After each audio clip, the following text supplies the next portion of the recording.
তার আগে আমরা একটু সহকর্মী জুবায়ের কাছে যেতে চাই।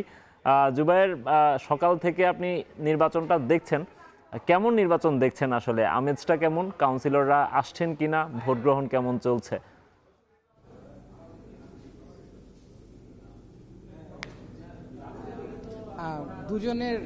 দুজনকেই ধন্যবাদ। শুরুতে খুব প্রাণবন্ত একটা আলোচনা চলছিল, সেখানে আমাকে যুক্ত করার জন্য। যেমনটা বলছিলেন যে ৩৯ জন যখন ভোট দিয়ে দেন তখন আসলে কিন্তু আমেজটা অনেকখানি কমে আসে। সুতরাং এই জায়গাটাতে যদি বলা চলে যে ভোটিংয়ের পরে যেই ব্যাপারটা ছিল সেটাতে অ্যাকচুয়ালি বিসিবির এবারের ইলেকশনটা কিছুটা হলেও ঢিমে তালে চলছে। প্রথম ২ ঘন্টায় কেবল ২টি থেকে ৪টি ভোট পড়েছিল। সুতরাং বোঝা যাচ্ছে খুব যেভাবে অ্যাকচুয়ালি প্রত্যাশিত যে আমেজটা ছিল সেই আমেজটা কিন্তু সেভাবে প্রত্যাশিতভাবে দেখা যায়নি কোনোভাবেই। তারপরও বলতে হয় যে একটা নির্বাচন হচ্ছে বিসিবিতে এবং সেটাতে মানুষজন যারা কাউন্সিলর যারা আছেন তারা অ্যাকচুয়ালি স্বতঃস্ফূর্তভাবে অংশগ্রহণ করার চেষ্টা করছেন।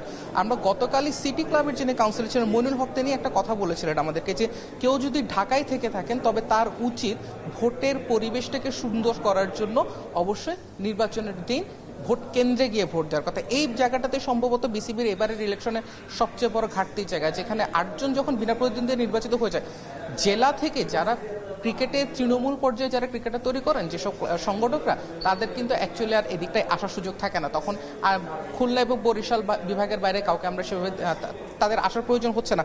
সুতরাং ক্রিকেটারদের সংগঠকদের যে একটা মিলন মেলাটাও নির্বাচনটা হয়ে ওঠে সেটা কিন্তু সেভাবে হচ্ছে না। তারপরও কিছু কাউন্সিলর আসছেন, কিছু চেনা মুখকে দেখা যাচ্ছে। অন্তত ঢাকার যারা সংগঠক বলে আমরা যাদেরকে চিনি, আর রফিকুল ইসলাম বাবুর কথা যেমনটা বললেন, তিনি বেশ ভেটারান একজন সংগঠক ক্রিকেটের জন্য, তাদেরকে আমরা দেখলাম যে তারা আসছেন, তারা ভোট দিচ্ছেন। এটা অনেকটা ঢাকার ক্রিকেটের একটা মিলন মেলা হয়ে উঠেছে আজকের এই নির্বাচনটা। তারপরও একটা নির্বাচন হচ্ছে, সেই নির্বাচন থেকে আগামী ৪ বছরের জন্য বাংলাদেশ ক্রিকেটের হর্তাকর্তা কারা হবেন সেটা একটা নির্ধারিত হবে।